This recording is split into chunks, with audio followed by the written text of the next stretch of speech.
experts aussi. Tu m'envoies ça d'office. Ok. Apporte le deuxième modem et ça. Les deux modems. Si ça donne, si ça donne, t'as pas pris.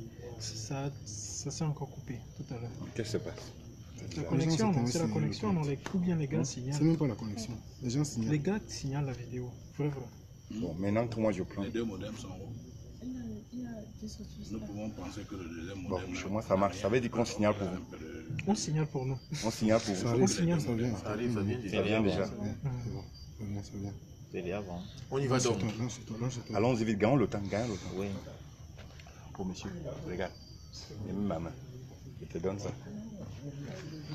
Alors, chers internautes, bonsoir. Vous constatez tout de même, comme nous avons accusé pratiquement un retard de 2 heures parce qu'on essayait de se connecter avec le directeur de campagne du MRC, M. Paul Rikingue. Vous avez constaté au départ, nous avons essayé, tout allait dans la normale, mais les gens ont signalé et ça ne nous a pas permis de poursuivre. Donc nous vous prions de mettre des cœurs et de partager au maximum afin que nous puissions suivre ce rendez-vous jusqu'au bout. Donc comme nous le disions tantôt, nous sommes avec le directeur de campagne du MRC, Paul Rikingue, qui a vu sa conférence de presse de cet après-midi suspendu par les éléments de force de l'ordre. Alors, M. Paul Rikingue, est-ce que vous pouvez, en un mot, donner l'impression que vous avez au regard de l'événement que vous avez vécu ce jour au QG, au quartier général du MRC? Oui, comme je l'ai dit, le regard que j'ai eu sur ce qui s'est passé cet après-midi est exactement ce que j'ai vu dans des films de l'époque quand j'étais tout petit, notamment des films africains, dans lesquels on voyait des acteurs comme Idi Amin Dada. Vraiment, ce que j'ai vécu ce soir m'a rappelé ces moments-là, ces moments d'une Afrique barbare et une Afrique complètement déréglée, des moments alors que plus de 50 ans plus tard, nous devrions être en train de vivre autre chose. Voyez-vous, voici une élection présidentielle qui est en train de se faire, alors que le principe de l'inviolabilité des quartiers généraux des candidats est un principe respecté partout au monde. Nous sommes en pleine élection présidentielle. Il n'y a pas encore de résultat. Le contentieux n'a même pas encore commencé, que le quartier général du candidat Maurice Kamto est complètement envahi de gendarmes et de policiers, une centaine environ, comme si c'était un espace de brigands et un espace de terroristes. Alors moi, ce qui m'a marqué, c'est que j'ai fini par comprendre que mon candidat fait peur, n'est-ce pas? Il fait véritablement peur. Parce que comment expliquer qu'en pleine campagne électorale, qu'on ne permette même pas déjà les points de presse dans le quartier général de ce candidat? Mais comment expliquer ça?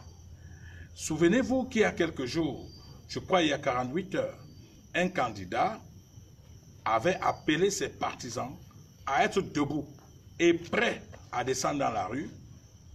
Mais ce candidat n'a jamais été inquiété jusqu'à ce jour-ci. La simple information suivant laquelle je devrais tenir une conférence de presse au quartier général de mon candidat, dont je suis par ailleurs, pour le rappeler, directeur de campagne, amène la police à encercler toute la zone et à empêcher que le vote, je vais dire, que la conférence de presse se tienne. Voyez-vous, j'ai été très choqué ce soir et j'espère vraiment que c'est une simple erreur de la part du sous-préfet de Yaoundé 4 qui a décidé que cet événement ne se tienne pas. Toute la presse était là, le décor était planté, mais en fin de compte, la montagne n'a accouché que d'une souris, non pas parce que nous le voulions, mais précisément parce que l'administration est fébrile et a peur de tout ce qui sort de ma bouche et a peur de Maurice Kamto en général. Alors, M. Paul Rikingue, d'aucuns vous disaient en cavale, plusieurs hommes de médias ont été surpris de vous voir atterrir au siège au quartier général du Merci. Tout souriant dans vos postures qu'on vous connaît, qui est propre à vous. Est-ce que vous pouvez dire aux Camerounais sur quoi portait essentiellement votre conférence de presse qui a autant fait peur? Parce qu'on se souvient, après l'annonce de votre conférence de presse, le ministre de la Communication a lui également annoncé une conférence de presse à la même heure au ministère de la Communication qui n'a pas finalement eu lieu. Oui, disons que personnellement, pour répondre à votre première question, beaucoup de gens me pensaient en cabale, mais en fait, je ne suis pas en cabale. Moi, je ne fais pas partie des gens qui peuvent être en cabale. Hein. Être en cabale suppose qu'on a peur d'être arrêté. Vous savez que je n'ai passé ma vie qu'à être arrêté. Donc, du coup, ça ne me dit plus rien. Donc, si la police veut m'arrêter, j'indique à la police où je suis. Elle vient et nous marchons ensemble pour aller, et c'est moi-même qui leur demande d'ouvrir une cellule ou pas. Je ne peux pas être en cabale. Ce n'est pas parce que le ministre de l'administration territoriale, M. Atangandji, s'est agité dans les médias ces jours-ci que je devrais avoir peur. Bien évidemment, mon quartier est encerclé par la police. Ma maison également. Ma maison est encerclée par la police. Mais moi, j'entre et je sors, je m'en fous. Il m'arrive même quelquefois de discuter avec eux parce que certains sont venus en tenue, mais d'autres, c'était des, vous les appelez quoi, les anti-gants. J'ai découvert qu'ils étaient des anti-gants et nous avons parlé comme des hommes. Moi, je leur ai dit, ne vous gênez pas, vous n'avez pas besoin de vous cacher sous les manguiers pour me chercher. Moi, je suis chez moi et j'attends. Parce que nous sommes quand même dans un état que je suppose être un état de droit. Alors, si nous cessons d'être un état de droit, alors je me mettrai à votre disposition et je verrai qu'est-ce que vous allez me faire.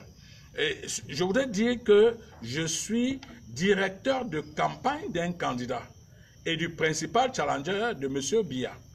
Parce que c'est de ça qu'il s'agit. Alors, imaginez un seul instant que l'opinion nationale et internationale apprenne que le directeur de campagne du challenger de Biya est en prison ou bien est arrêté. Ça ne viendra pas donner du décor à mon pays, mais ça ne viendra jeter que de la boue et de l'anathème sur mon pays. Donc en réalité, moi je ne peux pas être en cabale. Maintenant, vous voulez savoir pourquoi est-ce que de quoi je devais parler à cette conférence de presse. Je vous ai dit que je devrais parler d'abord, parce que je ne dois apparaître que lorsque les choses sont graves. Ces 72 heures, les choses sont effectivement graves. C'est-à-dire que depuis 72 heures, il y a un ensemble de résultats, n'est-ce pas, des élections qui circulent dans les réseaux sociaux et même repris par des médias conventionnels. Et j'avoue que je suis choqué. Je suis choqué parce que, en même temps qu'on demande aux candidats de ne pas sur les résultats, en même temps, l'administration fait glisser, n'est-ce pas, des informations pour préparer l'opinion à accepter les résultats qui sortent de leur fabrication, de leurs usines, de leurs petites usines électorales qu'ils ont placées ci et là. Alors, il était question que je sorte, parce que je ne pouvais pas continuer à admettre que le monde entier accepte, n'est-ce pas, ces résultats qui courent. Et comme ces résultats ne sont pas vrais, je vous demande de les rejeter en bloc. Rejeter complètement ces résultats en bloc. Parce que pour moi, c'est des résultats fabriqués dans des officines noires. Ce n'est pas des résultats issus des bureaux de vote. Est-ce que ce n'est pas un procès en sorcellerie? Sur quoi vous basez pour dire que ces résultats sont Non, ça ne peut pas être un procès en sorcellerie. Voyez-vous, nous avions 25 000 représentants dans 25 000 bureaux de vote. Je dis bien 25 000. Et nous avons donc les procès-verbaux signés, d'ailleurs, aussi bien par les représentants de l'ECAM que par les différents représentants des partis politiques dans les bureaux de vote. Or, qu'est-ce qui se passe? Pour qu'on ait ces résultats, je vais dire à l'opinion qu'est-ce qui se passe en réalité.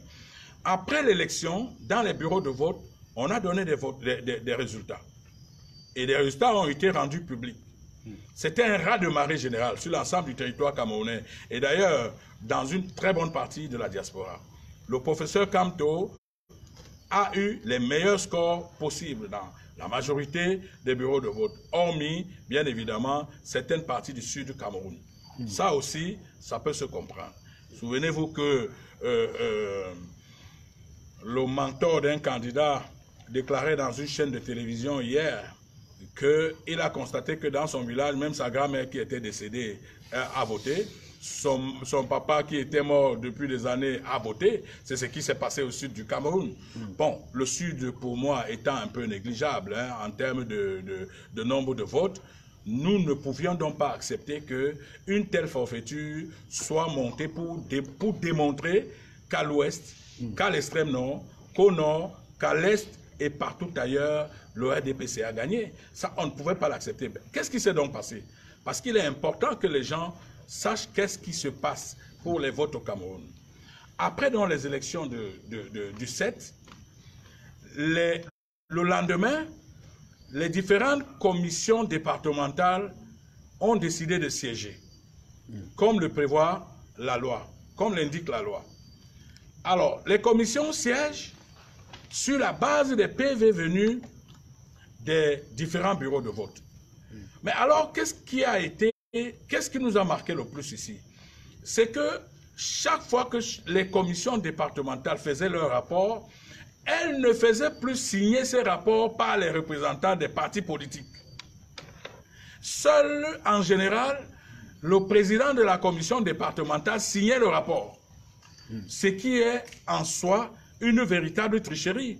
Vous ne pouvez pas, alors qu'il y a des représentants des partis politiques, signer un procès verbal sans amener ces représentants à signer également les différents procès verbaux. Alors, qu'est-ce qui s'est donc passé? C'est que ces gens qui sont pour la plupart des présidents des tribunaux de grande instance et de première et de grande instance ont envoyé des rapports à la commission centrale de dépouillement des votes en leur disant Bia a eu ceci à tel endroit, Matomba a eu ceci, Kamto a eu ça, sans faire signer leur rapport par les représentants des différents candidats. Du coup, on s'interroge, quelle est la valeur de tel document alors que les représentants des différents candidats ne l'ont pas signé? Dans la plupart du temps, tous les bulletins, tous les rapports qui ont donc pondu ces fameux résultats que vous êtes en train de regarder dans les réseaux sociaux sont la sommation, dont la somme des différents résultats, des différents rapports des présidents des commissions départementales de vote. Et nous, on ne peut pas accepter ces rapports pour la simple raison que nos représentants n'ont pas signé ces différents documents montés savamment par les présidents de première et de grande instance qui sont donc les présidents des commissions départementales sur l'ensemble du territoire camerounais. Mais messieurs les journalistes, je voudrais vous poser une question. Elle est bête. Mais comment peut-on être allé à une élection? Nous sortons d'une élection, alors que les procès-verbaux portent les signatures de tous les représentants, les rapports départementaux ne portent la signature d'aucun représentant de parti politique. On ne peut pas accepter de tels résultats. Nous avons des procès-verbaux. Et c'est sur la base de nos procès-verbaux que nous avons déclaré notre victoire sur le régime grabataire actuel. Alors pour nous, et ça c'est ce que prévoit la loi, en cas de contestation, c'est le procès-verbal sorti des bureaux de vote qui prime. Alors, il s'agira donc pour nous de recuser et de contester de manière tout à fait ferme ces différents rapports venant des commissions départementales et exiger que finalement c'est les procès-verbaux issus des urnes qui soient pris en compte. D'ailleurs, souvenez-vous qu'il n'y a pas longtemps, une grande puissance dans le monde exigeait qu'on fasse des décomptes bureau de vote après bureau de vote. Les procès-verbaux en notre possession donnent largement le professeur Maurice Kamto vainqueur de cette élection. Et nous nous en tenons à ça, parce que c'est les procès-verbaux qui sont plus important que toute autre chose pour nous. Mais Vous allez les rendre publics, vous allez publier, vous allez dévoiler. Dès demain, soyez rassurés, j'appelle la presse nationale et internationale, nous allons montrer tous ces procès-verbaux, les procès-verbaux en tout cas autant qu'on le pourra, parce que s'il faut montrer les procès-verbaux, ça nous prendra 2 ou 3 jours. Les procès-verbaux vont être présentés devant la presse, mais aussi en même temps, les rapports des commissions départementales. Vous allez voir que certains rapports commencent par des tableaux, sans aucune introduction, et à la fin, on a la conclusion du président du tribunal de première et grande instance. On ne sait pas de quoi il s'agit.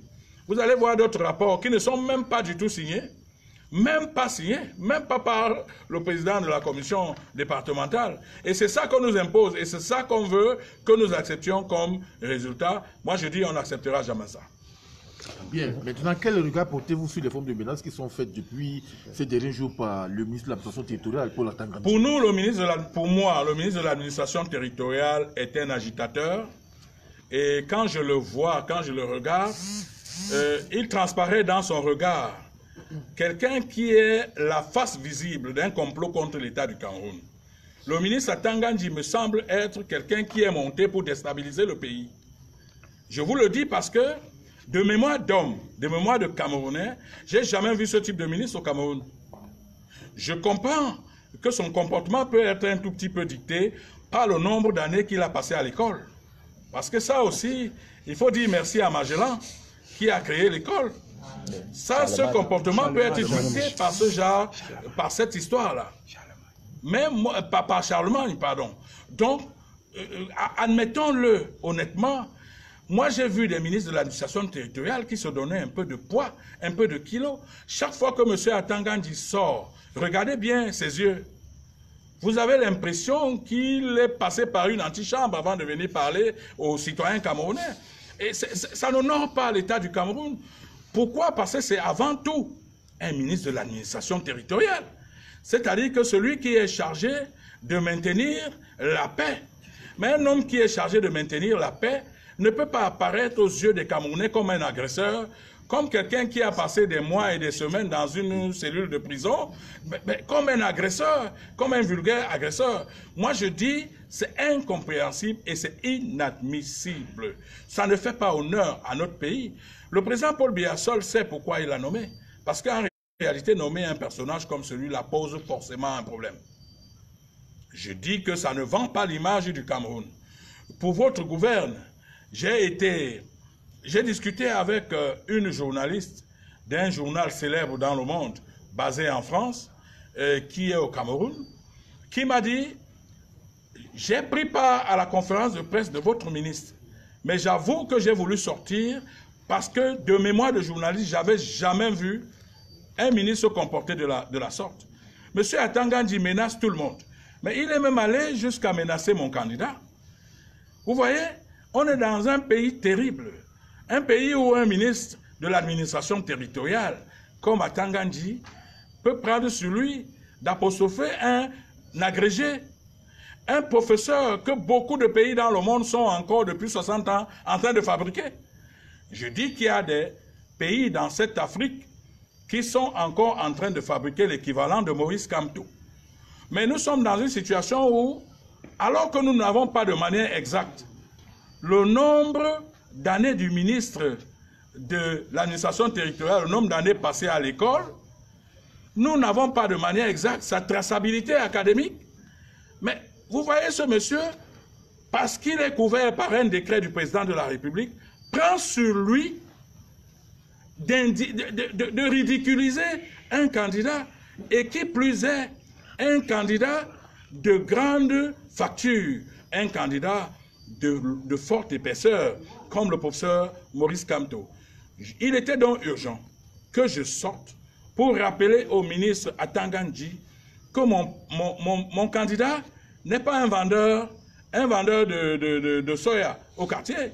Mon candidat est un professeur des universités universelles, c'est-à-dire qu'il enseigne aux États-Unis, il enseigne en France, il enseigne partout. Je redis, il y a des États qui sont encore en train de fabriquer des gens de l'espèce de Maurice Kamto. Et ça, je ne peux pas tolérer en tant que directeur de campagne que le MINAT disent des choses aussi graves. Il est même allé, croyez-moi, jusqu'à dire que c'est son sous-préfet qui va s'occuper de Maurice Kamto. Mais vraiment, quand je l'ai entendu dire ça, deux choses me sont venues en tête.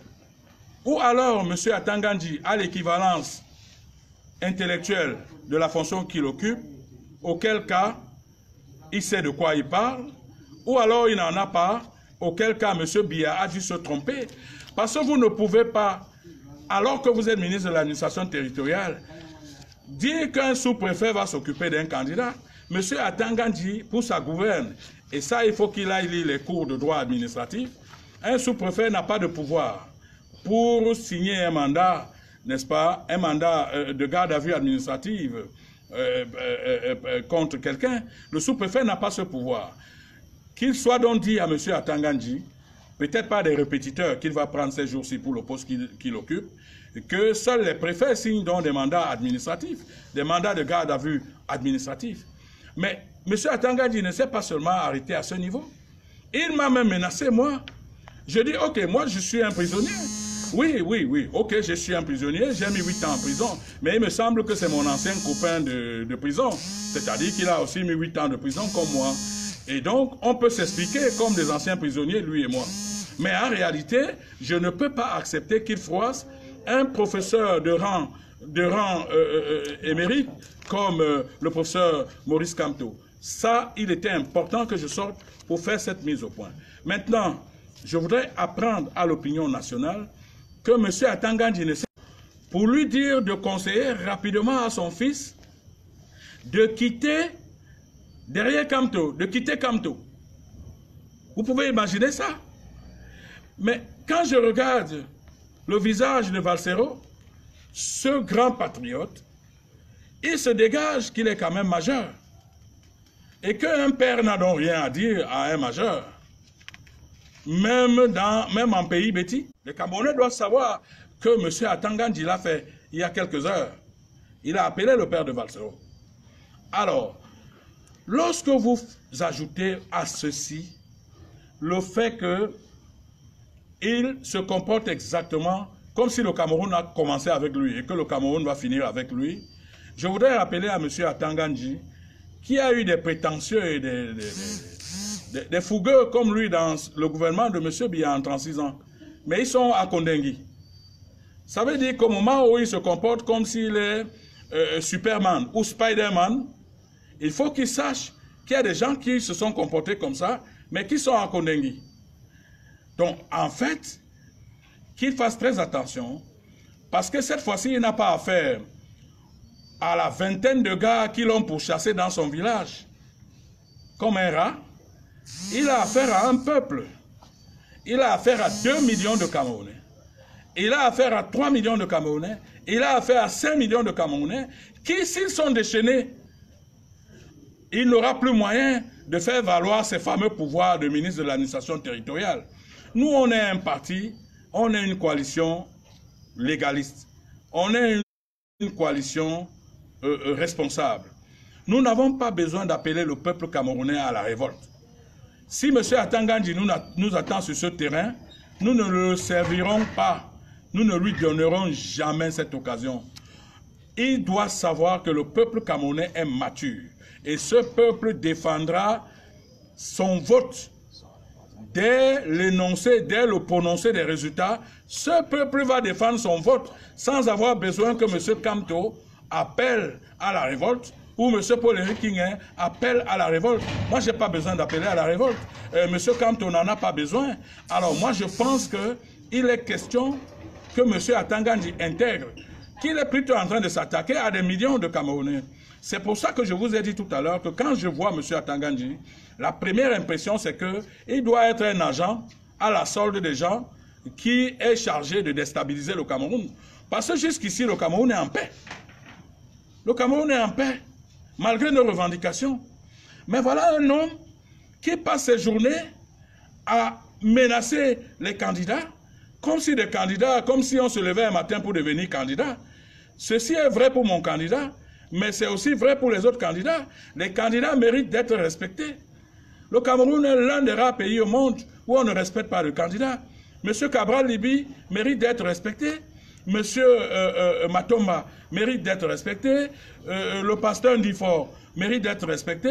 Tous les autres candidats méritent d'être respectés, y compris Joshua aussi et les autres.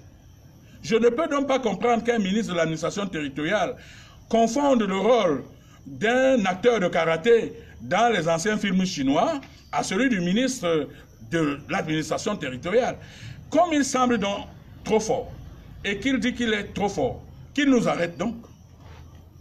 Mais qu'il nous arrête, mais qu'il prépare en même temps 20 000 cercueils, 2 millions de cercueils. Et il faut que ces gens sachent que le Cameroun appartient à tous les Camerounais. Le Cameroun, ce n'est pas une affaire d'Atangandji parce qu'il est devenu ministre, ou alors une affaire de Chiroma. Vous savez, le Cameroun est l'un des rares pays qui met sa parole entre les mains d'un mécanicien du chemin de fer. Vous savez que le ministre Chiroma, c'est un cheminot. Donc, on ne met pas la parole dans la bouche d'un mécanicien du chemin de fer. On met la parole dans la bouche des gens qui ont appris un peu de diplomatie et qui doivent parler de manière réservée à leur vis-à-vis. Ici, là, nous avons droit à un film de karaté chinois où nous voyons des ministres se comporter comme des gamins du quartier. Alors, si c'est dans ces conditions qu'ils entendent nous faire taire, nous, on leur dit qu'on ne se taira jamais devant de telles menaces. On ne menace pas un gars qui a mis 8 ans en prison. On ne menace pas un gars qui considère la prison comme le Hilton. Parce que pour moi, la prison est comme le Hilton. Il m'envoie là-bas ce qu'il m'a envoyé au Hilton. Mais je suis sûr que s'il m'envoie là-bas, il y aura beaucoup de kings qui vont se lever de part et d'autre pour demander des comptes. Les Camerounais ont donc le droit de revendiquer leur vote et qu'ils revendiquent leur vote. Ils n'ont pas besoin de nous. Nous, on ne donnera jamais de mot d'ordre pour que les votes soient revendiqués. Le peuple camerounais est mature. Croyez-moi, sur l'ensemble du territoire, les Camerounais sont prêts à revendiquer leur vote. Et nous demandons à ces gens-là de revendiquer leur vote. Maintenant, s'il vous plaît, je parlais des différentes provocations du ministre Atangandji et du système en place. En réalité, ils veulent qu'il y ait émeute pour qu'on nous fasse porter la responsabilité. Moi, j'en sais quelque chose, puisque j'ai été poursuivi pour les émeutes de février 2008. J'étais couché chez moi. Mais on a dit que non. Pourquoi le maire est couché? Il est certainement couché parce qu'il savait qu'il y a quelque chose dehors. Et on m'a condamné. C'est ce qu'ils sont en train de rechercher. Mais nous, on ne les servira pas. On ne leur donnera pas cette possibilité. Parce que, voyez-vous, ils multiplient des provocations chaque jour. Vous savez, par exemple, qu'à Banganté, les représentants du MRC ont été chassés des salles. Vous savez qu'au nord-ouest, qu'à Garoua, à Maroua, à l'est, et même à Genève, les représentants du MRC ont été chassés des bureaux de vote. Voici des gens qui disent vouloir gagner une élection, mais ils ne veulent personne d'autre pour les contrarier, alors que les règles du jeu demandent qu'il y ait des représentants des autres partis dans des bureaux de vote. Donc, permettez-moi de vous dire ce soir que en fait, les problèmes ne viennent pas du professeur Maurice Kamto, ni de sa coalition. Les problèmes viennent de l'État du Cameroun, qui passe le temps à multiplier des provocations. L'autre provocation, c'est par exemple l'arrestation de notre ami du parti, M. Okala Ebode. Voici un Camerounais qui débarque dans son bureau de vote et qui constate que on a voté en ses lieux et places. Et on a aussi voté en lieu et place de sa femme. Il le fait savoir avec vigueur. Mais c'est lui qu'on transforme en prisonnier. Alors qu'en réalité, celui qu'on doit mettre prisonnier, c'est le président de ce bureau de vote qui a fait voter des gens en lieu et place de M. Okala Ebode. Et lorsque vous passez à la PJ centrale, il y a une ceinture sécuritaire telle que, donnant l'impression que Okala Ebode est un terroriste. Vous savez qu'il joue maintenant avec le corps pénal, tantôt c'est du terrorisme, tantôt c'est si. Voici un État qui n'a pas pu donner de l'eau à ses citoyens au plus profond des villages, même en pleine ville. On boit de l'eau en prenant, on attend les saisons de pluie pour ramasser de l'eau par terre. Un État comme celui-là, mais un État qui sait manipuler la justice pour traquer les gens, pour arrêter tous ceux qui ne pensent pas comme eux. Nous avons donc dit cette fois-ci, ils vont arrêter des millions de Camerounais. Les cellules sont trop petites pour contenir les millions de Camerounais. Le président Kamto et nous allons revendiquer jusqu'à ce que nous soyons mis dans des cercueils notre victoire. Parce que nous avons les PV qui prouvent que nous avons gagné et nous attendons être assassinés ou alors enfermés par ces autorités-là. Maintenant, nous avons des étudiants de l'ENAM, qui sont en stage en Ngaoundéré, qui ont voté en Ngaoundéré. Ils ont voté en Ngaoundéré. Je ne suis pas sûr qu'ils ont eu une dérogation spéciale, mais tous ont voté en Ngaoundéré. Vous pouvez imaginer ça. Donc, il y a tellement de fraudes que, si je veux en citer, ça va être des chapelets et des chapelets. Mais je dis que demain, nous vous promettons déjà les PV départementaux, où vous allez voir que personne n'a signé, n'a rien signé. Mais on nous fait admettre que ça, c'est les résultats qu'il faut donner à M. Paul Biya. M. Paul Biya qui a fait un seul voyage au Cameroun, c'est-à-dire qui allait à l'extrême nord, mais qu'on veut déclarer vainqueur. Comme s'il y a un endroit dans ce monde où on gagne une élection en dormant dans son lit, en dormant dans sa chambre. Ça, ce serait quelque chose ce serait du jamais vu dans le monde. Alors, il faut que ces gens le sachent. Le peuple camerounais est mature et le peuple camerounais n'attendra pas que Kamto, Paul-Éric Ngué, Christian Penda Ekoka, Bibou Nissak et tout ça, que nous donnions des mots d'ordre. Nous ne donnerons pas les mots d'ordre. Le peuple camerounais défendra lui-même sa propre victoire, parce que n'oubliez pas que ces gens se sont déplacés pour aller vers les urnes. Et ils aimeraient savoir tout ce qu'ils ont mis dans les urnes, qu'est-ce qu'il en devient. Donc, nous n'aurons pas besoin d'inciter les gens, ni à la révolte, ni à la grève. Et il faut bien regarder une autre provocation. Ces dernières heures, alors que nous sommes dans un état suffisamment fragilisé par le problème du nord-ouest et du sud-ouest, l'État monte des gens qui se donnent de faux profils pour appeler au tribalisme. Regardez les exacerbations du tribalisme ces dernières semaines au Cameroun. Au nom de quoi les gens peuvent-ils dire qu'une tribu peut gérer le Cameroun et une autre ne peut pas gérer le Cameroun? Au nom de quoi? J'ai envie de comprendre. Moi, je ne suis pas Bamileke. Je ne suis pas Bamileke. Pour des gens qui veulent le savoir, mon père était de Dibombaï, c'est dans le Mungo. Sa mère était Bamileke. Ma mère est Ewodi, dans le Vouri. Et, je vais dire dans le Vouri physiquement, mais dans le département d'Unkam administrativement. Et la mère de ma mère était de Onaprizo. Au total, donc, j'ai 75% de gènes Sawa et 25% de gènes Bamileke. Mais pourtant, j'ai décidé de suivre le professeur Maurice Kamto. Ce n'est pas par tribalisme. Un gars qui a 75% de gènes Sawa, qu'il suive un Bamileke, ne peut pas être justifié par le tribalisme. Je vous prends le cas de M. Penda Ekoka. M. Penda Ekoka est d'Aïdo. Il est de Douala. Pourquoi suit-il M. Kamto? Est-ce par tribalisme? Valsero est du centre. Pourquoi suit-il M. Kamto? Est-ce qu'il est lui aussi tribaliste? Comment on l'appelle? Jean-Pierre Bekolo, ce cinéaste respecté à travers le monde, Richard Bonan. Tout ce monde a appelé à voter le professeur Maurice Kamto, alors qu'ils ne sont pas Bamileke. Autour même de Maurice Kamto, regardez son premier vice-président. Il est de l'extrême nord. Regardez son deuxième vice-président, elle est du centre. Regardez son troisième vice-président, elle est du nord-ouest. Donc, vous avez de la peine. Vous savez combien j'ai été critique avec le professeur Maurice Kamto.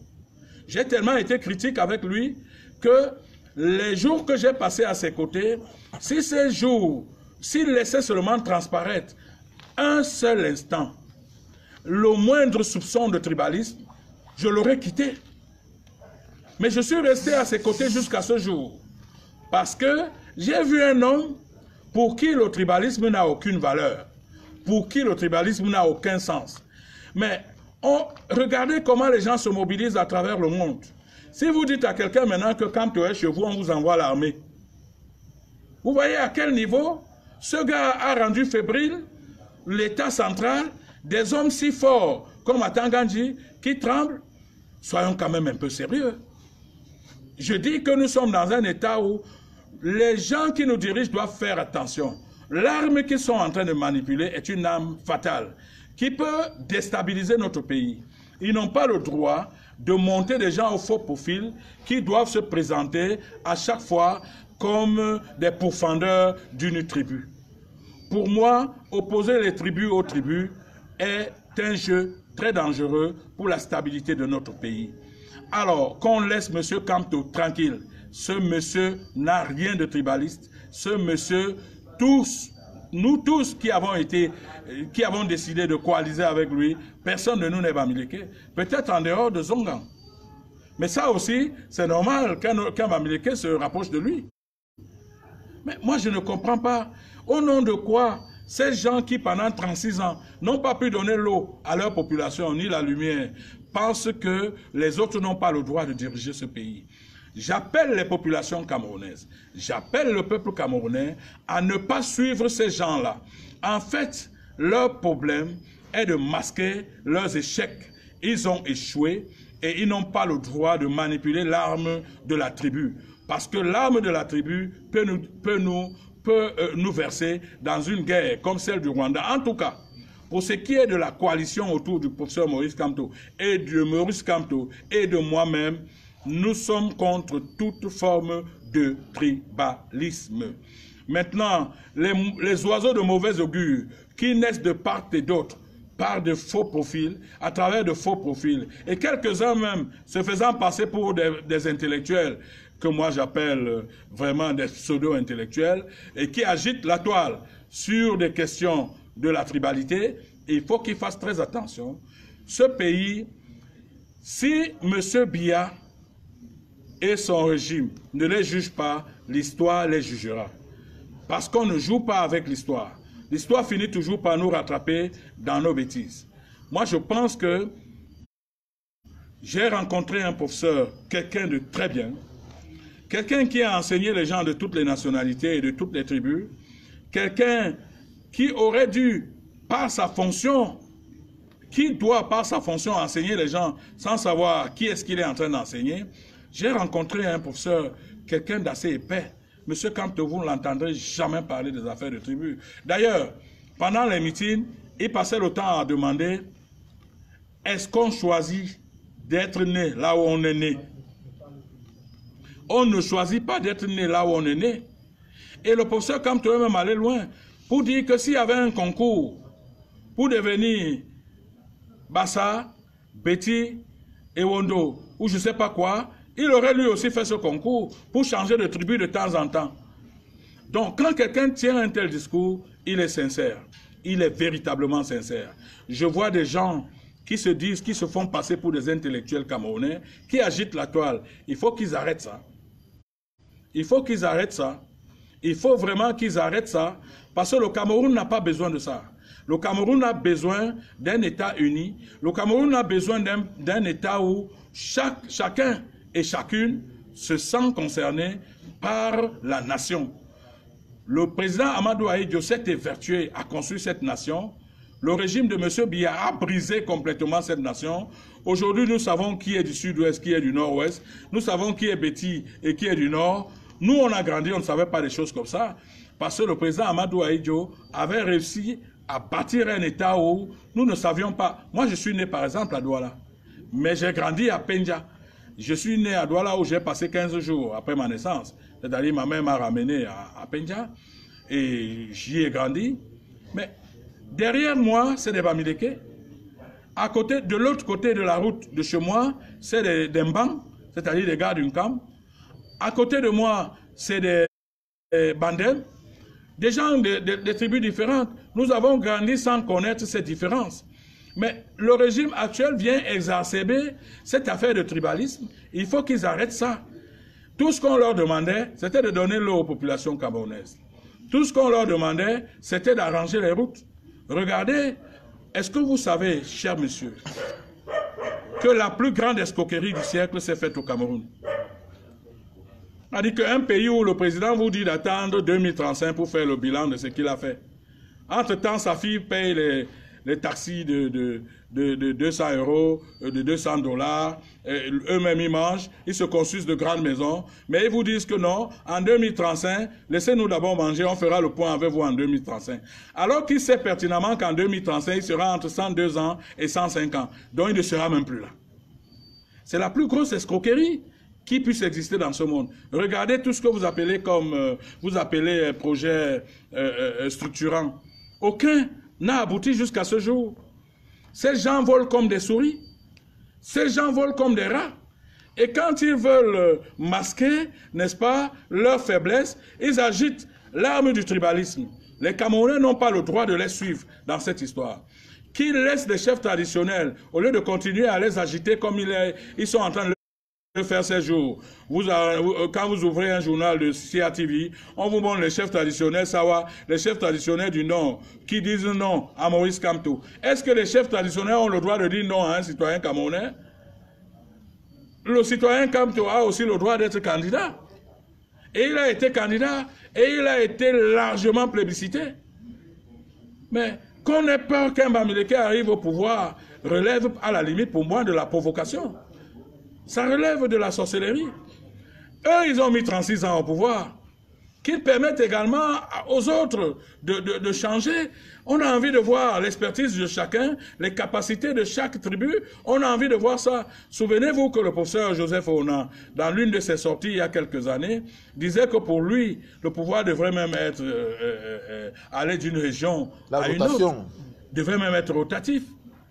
Pourquoi ne l'a-t-on pas tué? Alors, tous les jours, ils sont dans la provocation. Ils nous provoquent parce qu'ils veulent, le moment venu, utiliser la justice qu'ils savent si bien utiliser pour dire King a fait ceci, Kamto a fait cela. Nous ne leur donnerons pas cette occasion. Ce sont des gens qui sont morts dans leur propre film. Nous ne leur donnerons pas cette occasion. Les Camerounais sont matures et ils vont revendiquer leur victoire. Ils n'ont pas besoin d'un mot d'ordre venant de nous.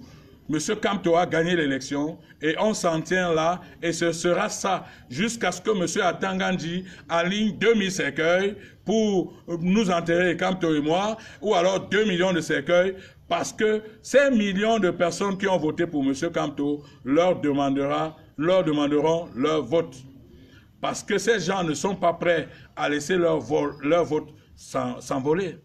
Mais nous, on n'appellera pas les gens à descendre dans la rue parce que nous avons une très haute idée de la République. Nous sommes moins agités que M. Atangandji. Nous sommes moins agités que M. Chiroma.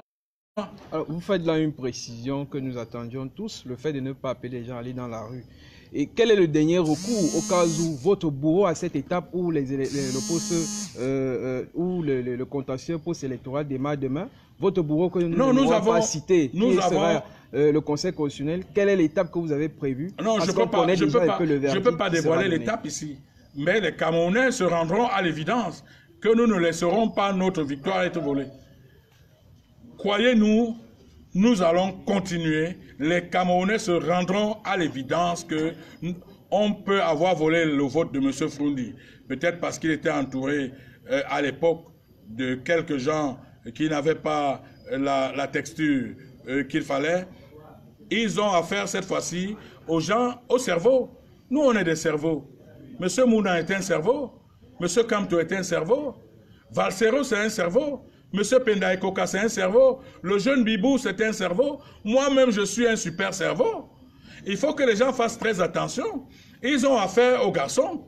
Et ils verront comment nous allons déployer notre programme.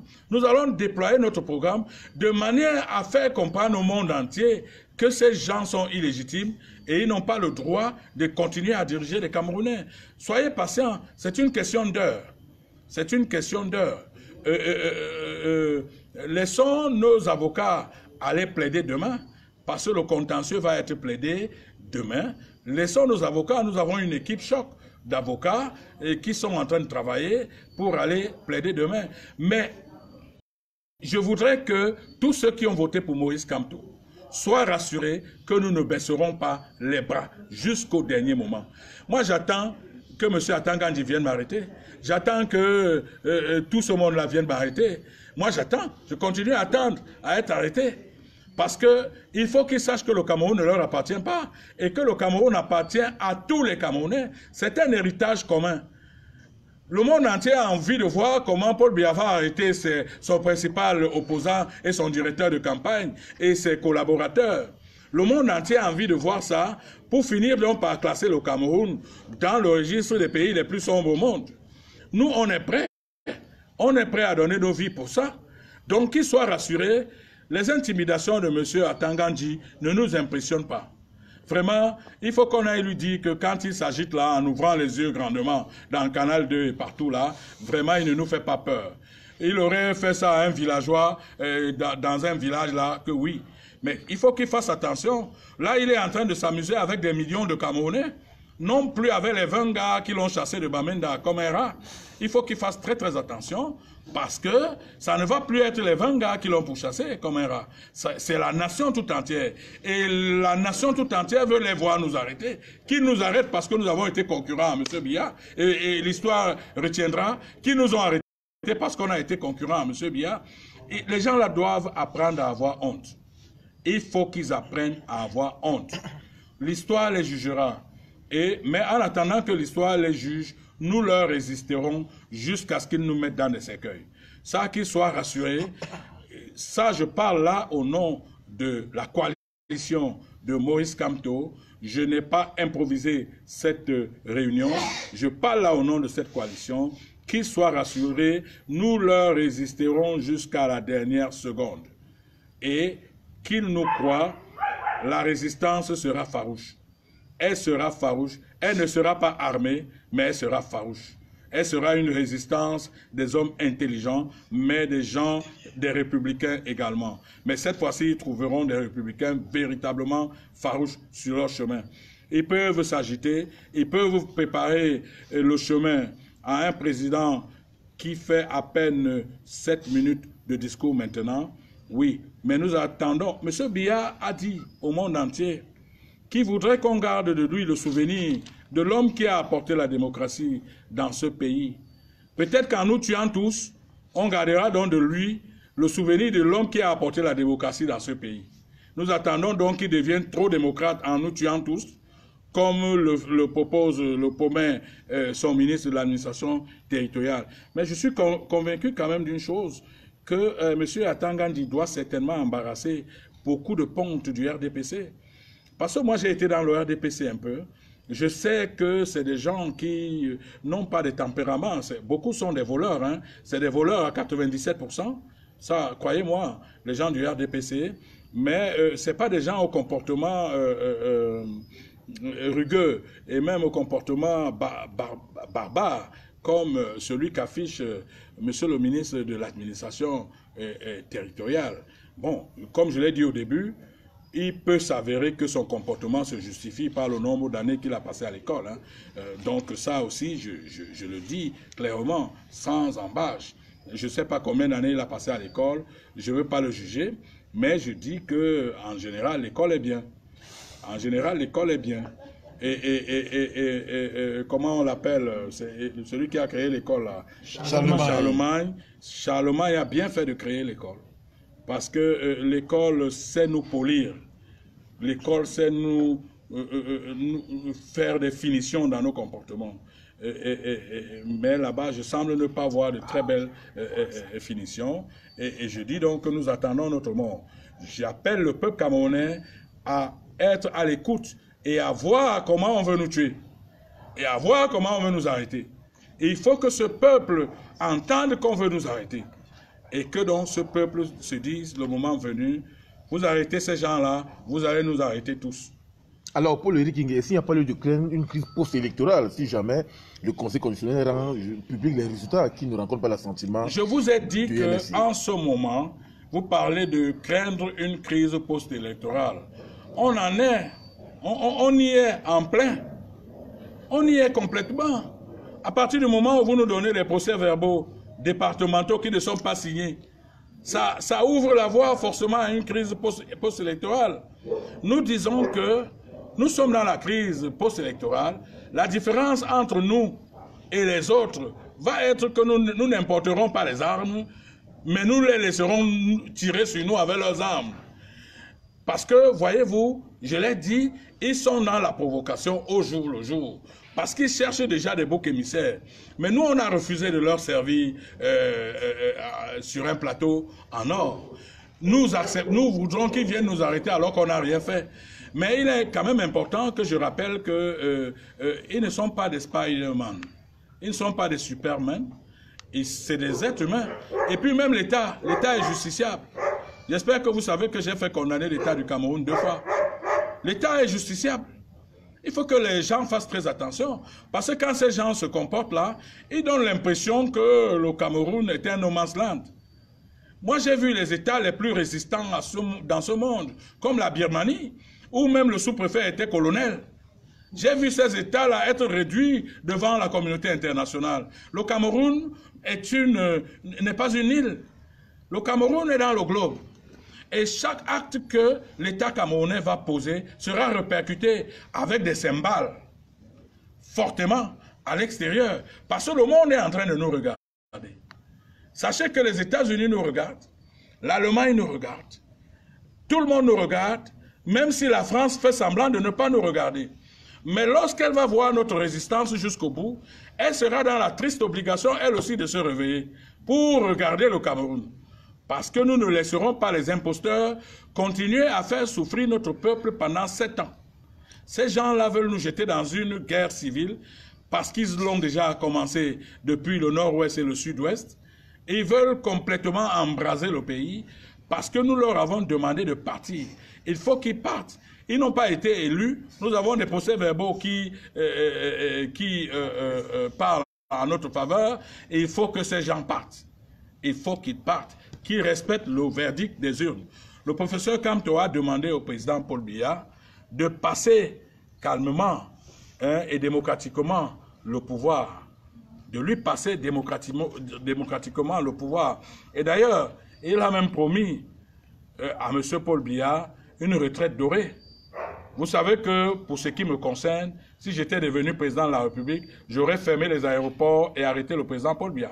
Mais j'avais ici, là, il a affaire à un candidat qui est calme, qui est pondéré, qui est doux, qui est souple, qui est prêt à lui donner une retraite en or.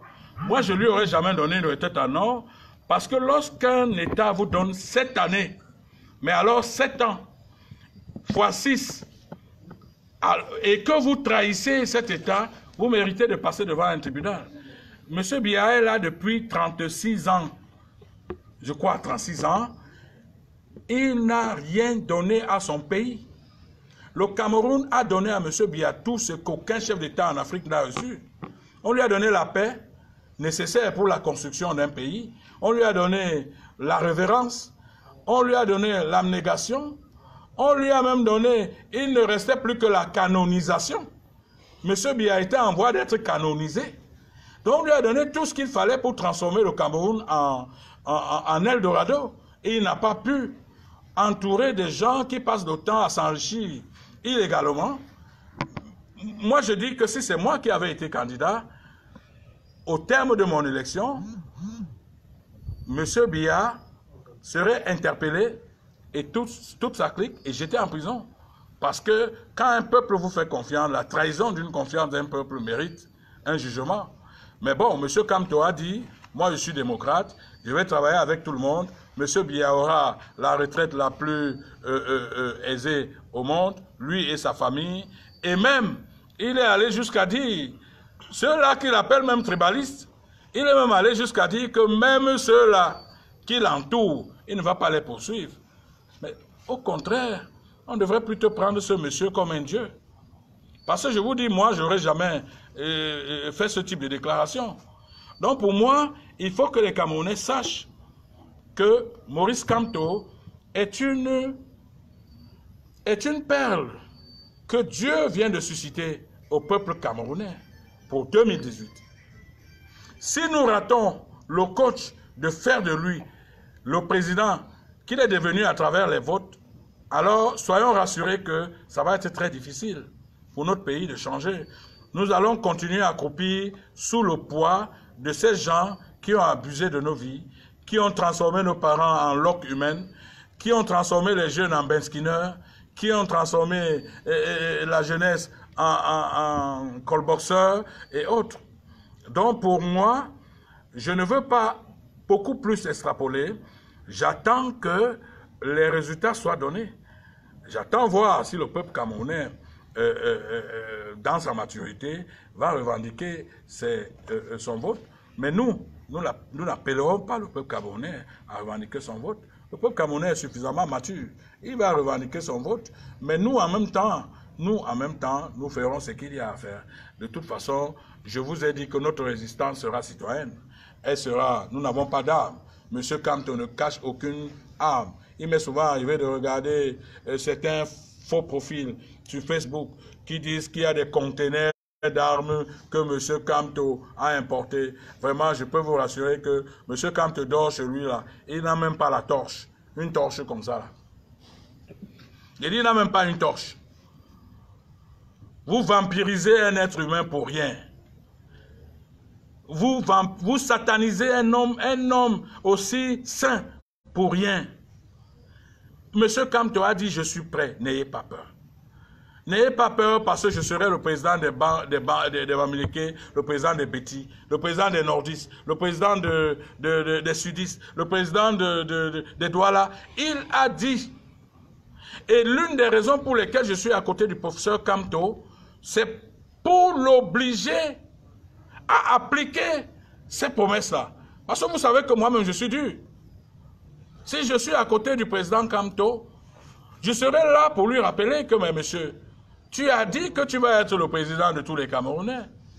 Donc que les Camerounais me fassent confiance, parce que ma seule présence auprès du président Maurice Kamto est une caution réelle, pour que les gens lui fassent confiance. Ce type est presque inoffensif. Pour les gens qui le connaissent, je ne sais même pas s'il pèse 70 kilos. Pour les gens qui le connaissent, il est du tout inoffensif. Pourquoi est-ce qu'on le barbarise? Pourquoi est-ce qu'on le satanise? Pourquoi est-ce qu'on le vampirise? Ce monsieur ne mérite pas ça. Chers Camerounais, vous qui me suivez ce soir, je voudrais vous parler, permettez-moi de vous parler. Tournez le dos et refusez les appels au tribalisme. Tournez le dos et refusez les appels à la haine. Ces appels sont faits par le régime pour mettre le pays à feu et à sang. Nous n'allons pas les servir sur un plateau en or pour qu'ils mettent notre pays à feu et à sang. Nous aimons beaucoup ce pays. Tournez le dos à tous ceux-là qui passent leur temps dans des réseaux sociaux à vampiriser le professeur Maurice Kamto. C'est un homme inoffensif. C'est un homme d'une morale presque imparable. Je vous dis, pour avoir été à ses côtés ces dernières semaines, je vous assure, si un seul instant, ce monsieur avait jeté le doute dans mon esprit, j'aurais quitté cette coalition. Parce que moi, je ne me laisse pas prier. Il n'y a rien qui m'attache. Je n'appartiens pas aux sectes. Je n'appartiens à aucune secte. Donc rien ne m'aurait attaché à côté du professeur Maurice Kamto. J'ai trouvé un homme humain, un homme bien, un homme sérieux, mais un homme qui mérite la confiance des Camerounais. Véritablement, vous lui avez fait confiance le 7.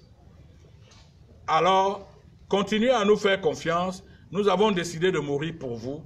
Nous avons décidé de faire acheter des millions de cercueils par le régime de M. Biya pour nous enterrer. Peut-être vont-ils nous enterrer la nuit, peut-être vont-ils nous enterrer le jour. En tout cas, vous serez au courant lorsqu'ils vont vouloir enterrer M. Paul-Éric Kingé, M. Pendae Koka, M. Kamto, M. Bibou et tous les autres. Moi, ma maison est encerclée de policiers. Ma maison est encerclée de policiers, c'est le lieu de le dire aujourd'hui. Je ne suis pas encore arrêté, comme j'ai entendu la rumeur circuler, mais ma maison est encerclée de policiers. Je dors dans ma maison, je ne me reproche rien, parce que je n'ai ni armes à jeter contre les autorités, ni bagarre physique. Notre bagarre va être intellectuelle, notre bagarre va être diplomatique, notre bagarre va être sur un stade beaucoup plus sérieux que les armes. Parce qu'avec les armes, nos frères mourront et nous ne voulons pas que nos frères meurent. Voilà ce que j'avais à vous dire. Mais enfin, je demande que vous vous mettiez en communion d'esprit pour penser à M. Okala Ebode, qui est dans une cellule tout seul, impossible de recevoir, des visites et de ses avocats et autres. Je tenais à dire à la communauté nationale et internationale notre détermination ferme à faire respecter le vote des Camerounais. Je vous remercie. Alors peut-être pour finir, il y a une dernière question en ce qui concerne les éléments de Transparency. Est-ce que vous avez un commentaire dessus? Parce que le sujet est... Oui, effectivement, les gens de Transparency, voilà une autre curiosité planétaire. Nous avons vu un groupe de personnes ici. Je suis même allé sur Google pour regarder qui sont ces gens. Mais parmi eux, il y a un chasseur d'oiseaux, que le régime est allé prendre à l'extérieur du pays pour venir nous les présenter comme des observateurs électoraux. Je peux vous rassurer que j'ai eu la chair froide quand j'ai lu le profil de ces gens qu'on a amenés ici. Beaucoup sont des pêcheurs, d'autres des chasseurs, et on nous les a amenés ici. On leur a même donné des véhicules, ils ont circulé dans de grands véhicules pour leur faire pondre des communiqués préparés par le régime pour cautionner une élection comme celle-ci, qui sont pratiquement en train de hold-upper. Nous, on ne peut pas les laisser hold-upper cette élection. Nous ne laisserons pas ça. Et d'ailleurs, nous nous réservons d'ailleurs le droit de poursuivre ces chasseurs-là, ces chasseurs européens et israéliens qui ont tenté de venir dans notre pays fourvoyer des millions de Camerounais. Donc pour nous, mais ce qui m'a choqué le plus sur cette question, c'est que depuis qu'on a présenté ces gens dans les télévisions comme des imposteurs, Issa Thiro Bakari a perdu sa langue. Il ne parle plus. Monsieur Atangandji, notre ministre karatéka, a perdu carrément ses muscles. On ne le voit pas s'agiter. Alors qu'en fait, les deux devraient sortir pour dire que ils ne savent pas d'où sortent ces gens. Des gens qu'on présente comme étant de Transparency, mais qui s'avèrent ne pas être de Transparency, méritaient vraiment que M. Issa Thiro sorte de son silence et que donc M. comment on l'appelle, Atangandji, sorte donc pour faire le karaté sur ces gens-là qui se sont présentés à nous comme de grands observateurs électoraux. Mais, soyez rassurés, nous sommes sereins. Dans cette affaire-ci, l'acteur est mort lui-même dans son film. Nous ne baisserons pas les bras. D'accord. Merci infiniment, Paul Rikingue. C'est moi qui vous remercie. Soyez une presse responsable. Continuez à travailler pour la stabilité de notre pays. Continuez à travailler pour que le pays sorte du joug, n'est-ce pas, de ces gens qui ont pris le peuple en otage. Nous serons chaque jour à vos côtés, mais dès demain, nous promettons au peuple camerounais de leur faire voir les PV. D'accord, merci. Merci, monsieur Paul Rikingue. C'est moi qui vous remercie.